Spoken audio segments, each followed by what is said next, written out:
In this lesson, I'll be surveying what each of these two worldviews believes about various science fields if they're applied universally. So keep in mind, I'm mainly contrasting a young Earth creationist worldview with like a macroevolution is everything atheistic, one might consider Dawkinsian worldview. Though I will be mentioning, other perspectives of the creation and macroevolution worldview throughout. Just keep in mind that's not the primary focus.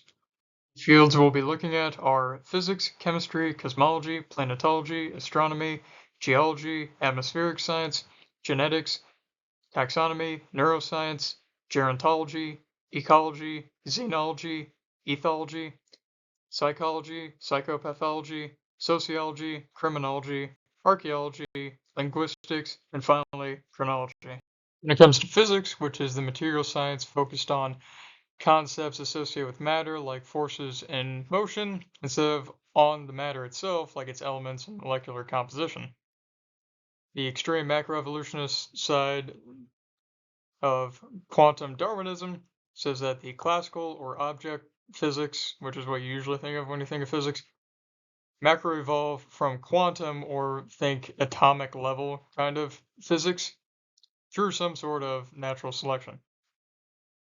From the creationist perspective, the two came into existence simultaneously because you can't have one set of natural laws, those involved in quantum physics, they can't produce those that involved in classical physics.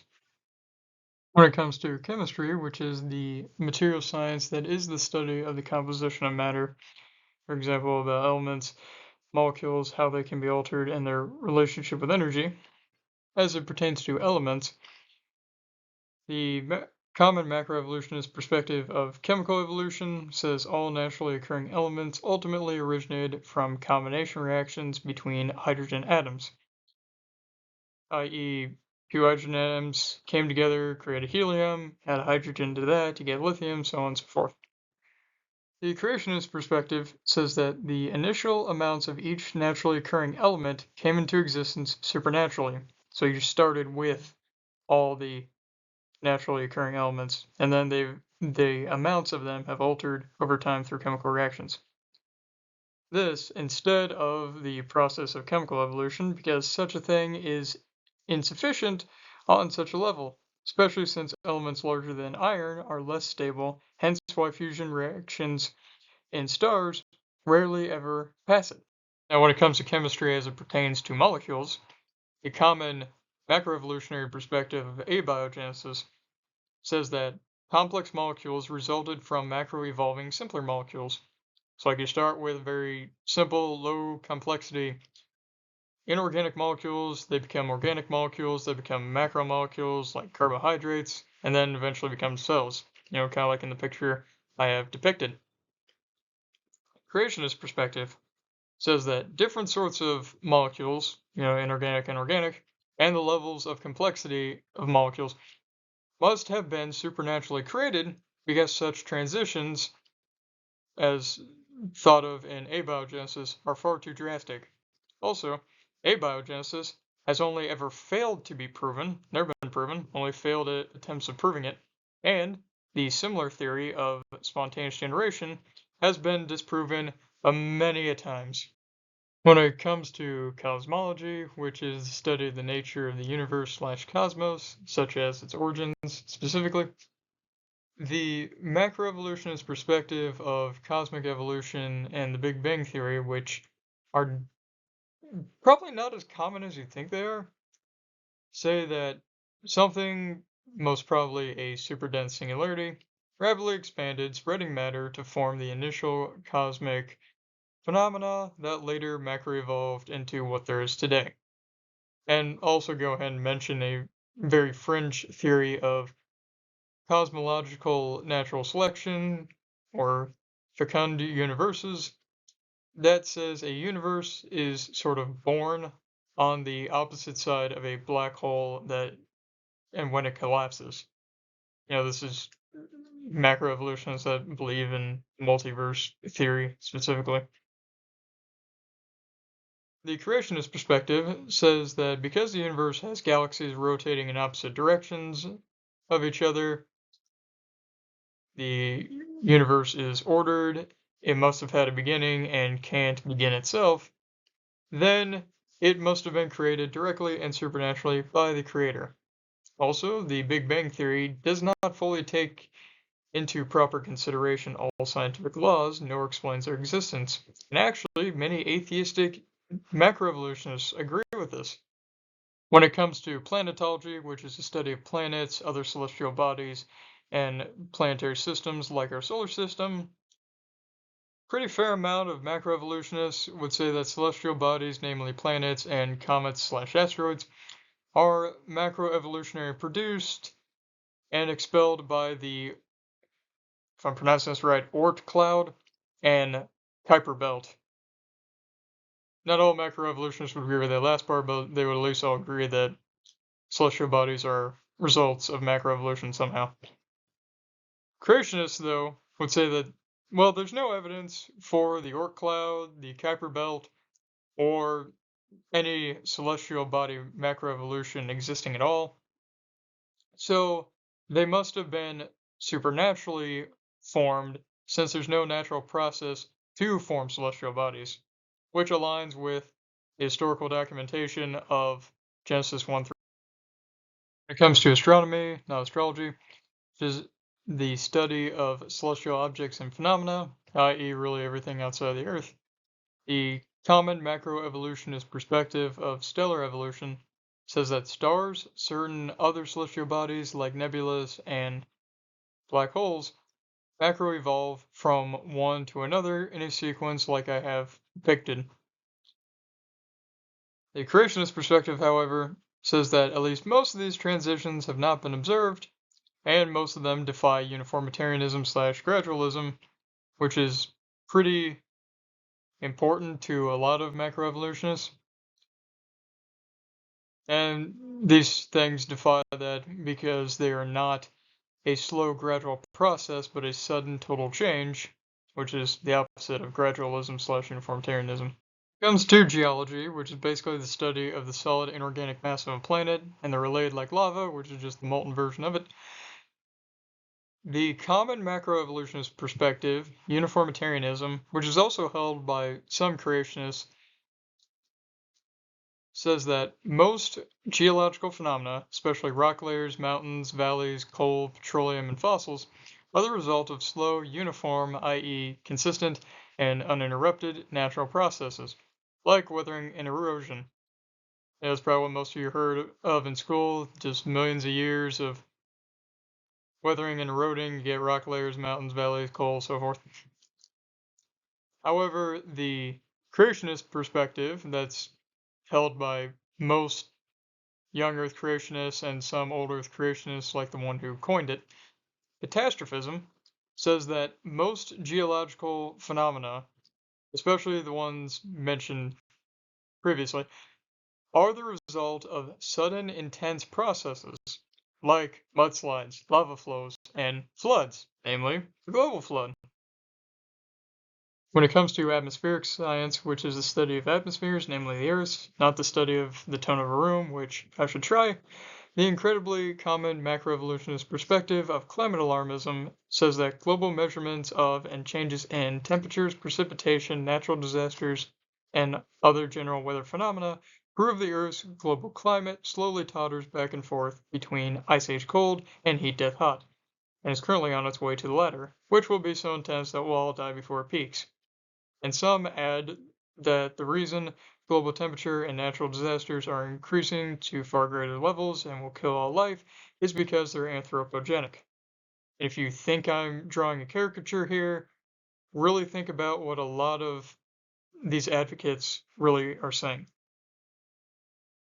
The creationist perspective, however, held mostly by YACs, but by plenty of others as well, says that global climatic changes that have been observed are not at all as drastic and life-threatening as described, and because our planet must have been created by the Creator, who's sovereign over it and revealed to us how it will end, and we ourselves are not gods, we have no reason on any good grounds to expect and fear such a purely natural climactic apocalypse, and for it to be anthropogenic or come to pass at all, nor should we believe in the extreme tottering. When it comes to genetics, which is the study of mainly biological heredity, the almost universal macroevolutionist perspective of phylogeny says that there is a universal genetic monogeny for and genealogical connections between all organismal kinds, with macroevolution of genetic molecules producing one kind from another. So then all organisms are a part of one universal gene pool. Now, all macroevolutionists believe in phylogeny to at least some degree. They believe one kind can come from another. But I have met a macroevolutionist who didn't believe that there was a universal genetic monogeny. It's interesting.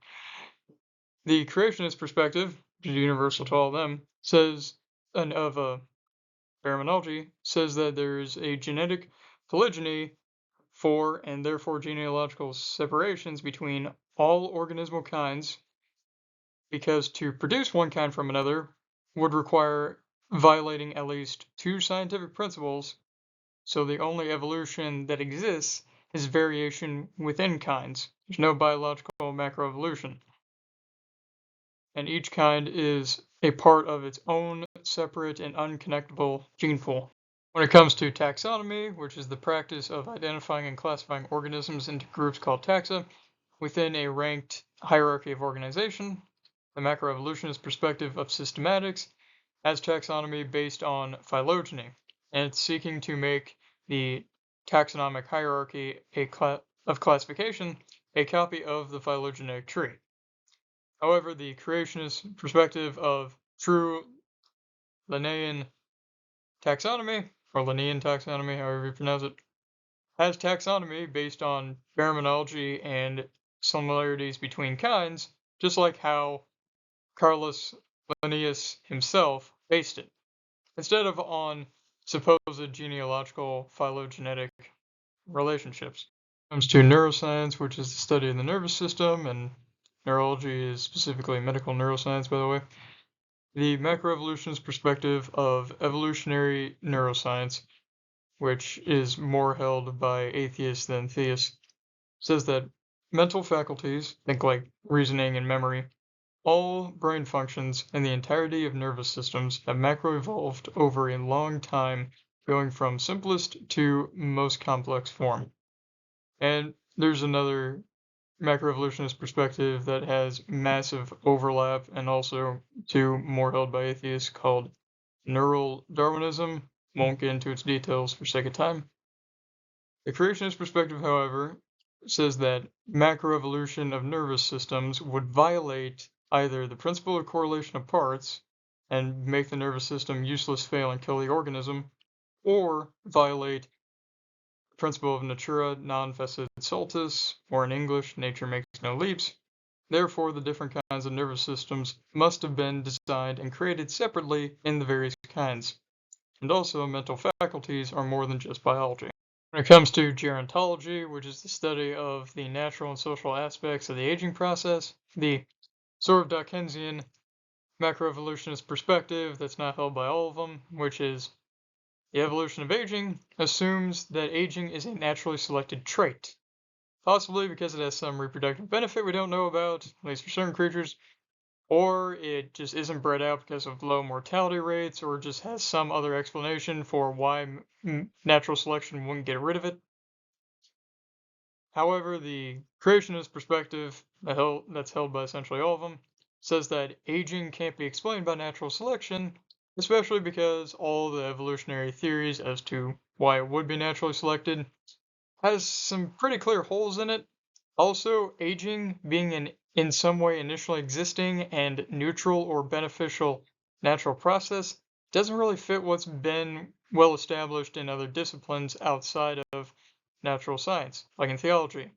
And really, ask anyone who is many a decades old, they'll probably tell you, yeah, when it comes to biology and society, aging is neither neutral nor beneficial. To ecology, which is the study of organisms and their environment, the extremely common macroevolutionist position of evolutionary ecology assumes that ecological interactions like mutualism, thinking those benefit organism relationships, and competition and predation, as well as connected abiotic phenomena like temperatures and precipitation amounts, are results of macroevolutionary processes. For example, coevolution making symbiosis, such as mutualism. Some macroevolutionists would disagree with the abiotic parts, but definitely would agree with the biotic parts. The creationist perspective, however, says that ecological interactions, such as food webs and non-sentient plants mimicking their pollinators' characteristics, which I have a video in the description on that. It's absolutely fascinating. These things being non-physical and so complex and specific that they must have been sapiently designed. If you don't know what I mean by sapiently, go see the Great Chain of Being lesson. And also, some of these things being vital for survival means that there is no way they could have been slowly established over long periods and came out so fine-tuned without first collapsing on themselves. It comes to xenology, which is the study of the theory that there are or can be organisms and or other biological phenomena that originate from outside of Earth. The perspective held by most macroevolutionists is that the existence of any sort of organism, including ones with animal or human mental faculties or other biological phenomena originating from outside of the Earth, is completely plausible. Hence why some macroevolutionists theorize that macroevolution on Earth started from organic matter coming here on an asteroid. And except for the macroevolution parts, possibility of such things are held by a great deal of creationists too. However, for other creationists, most of them being YCs, any theoretical science for organisms and the related originating from outside of Earth is nothing more than pure imagination. So from what we do know about biology, this reveals that there's no environment suitable for sustaining life outside of Earth, unless somehow there is an organismal kind that doesn't need to abide by most of the rules of biology that we do. And the existence of ET organisms, especially ones with any sort of sentience, would require some theological considerations too, because for the theist, we're not just talking about science here. It comes to ethology, which is the study of animal behavior, the macroevolutionist perspectives of sociobiology and behavioral ecology say all behaviors observed in ecology, particularly spite, self-sacrificing care for others, parenting, sibling conflicts, insect societies, mating, and mate selection, are the results of macroevolutionary natural selection coincided with the biological, namely genetic and neural, macroevolution. The degree to how much of this is true varies between macroevolutionists, and it claims that a certain protein, for those who care, called transcription factor FAV, being genetically removed, causing behavioral change, which is true, supports this. The creationist perspective, however, says that because of the falsehood of naturalism, all behaviors can't be explained merely by biology, and definitely can't result from macroevolutionary process since, it doesn't exist, and it would be too slow to function anyways. And you see, genes and brain function are just part of it, but that's far from the whole story. And there are plenty of theistic macroevolutionists that agree with that to some degree. When it comes to psychology, which is the study of behavior and the mind, especially how it works and in regard to humans, a macroevolutionist perspective, one of many, evolutionary psychology, says that behaviors, mental faculties, their products, like for example, arts like music, religion in general, leadership, self-sacrifice, and parenting, especially when done by males, are the result of biological macroevolution. So really, this is less of a social science and much more of a life science with some social science mixed in. And therefore, it too has tons of overlap with neural Darwinism, which again, I'm not going to get into. The creationist perspective of biblical psychology, however, says many of these things can't be explained by mere biology. let alone nervous system macroevolution, because it doesn't exist. So, some answers must be sought outside of biology in philosophy and theology. So, in contrast, this is a theology slash social science hybrid with minimal life science involvement. And except for the macroevolution denying, there are plenty of theistic macroevolutionists that agree with this. Let's do psychopathology, which is the study of mental illness.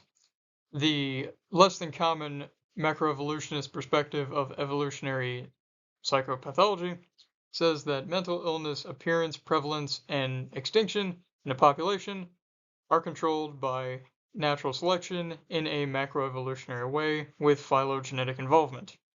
And then the essentially fringe perspective of evolution of schizophrenia says that schizophrenia may still be around in populations because it has some unknown benefit, maybe similar to how sickle cell causing gene variations called alleles stick around because having just one makes you immune to malaria. And this kind of thinking could then be applied to other mental illnesses as well. However, the creationist perspective says that, mental illness is mental illness, so it doesn't have a net biological and population survival benefit, and there's more to it than natural selection, especially since the world must have been created by a divine creator who is therefore omnibenevolent. Think about that. And a lot of theistic macroevolutionists would agree with that stuff, and then the creationists would add, it also, of course, couldn't involve macroevolution and phylogeny at all. When it comes to sociology, which is the study of society and social interactions, a well-encompassing macroevolutionist perspective of socio or simply just cultural evolution has many approaches that have evolved in prominence over time. All of them kind of put together say that cultures, and possibly politics too, are comprised of units called memes. They likely adapt to their surroundings. They have changes that coincide with technological evolution and or population structure. They evolve over time through varying stages, which may or may not be done in a progression, and or might be biological in origin to some degree. However, the creationist perspective says that their politics and culture have no connection to biology, nor is there any totally uniform progression that can be found because of multitudinous outliers. And also, there are countless factors that can be involved in why a culture or politics change, so these macroevolutionist approaches are left lacking and can't always apply. When it comes to criminology, which is the study of crime and general deviance, of the numerous macroevolutionist perspectives, biosocial criminology has various approaches.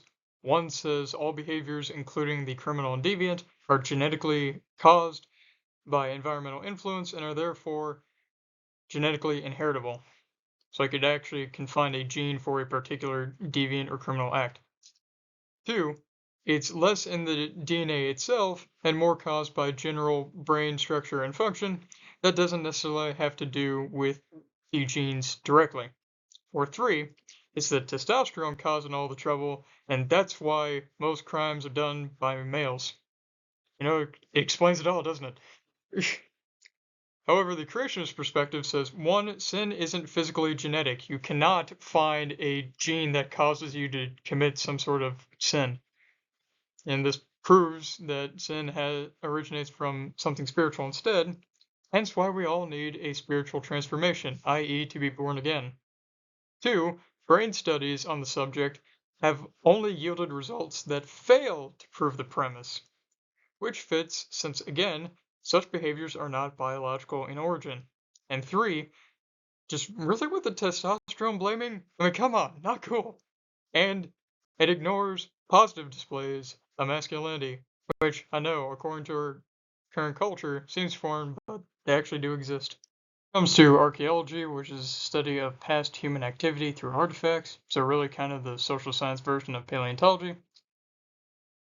A couple not too common, especially the Dawkinsian first one, Macroevolutionist perspectives of evolutionary archaeology and evolutionary ecology applied to archaeology.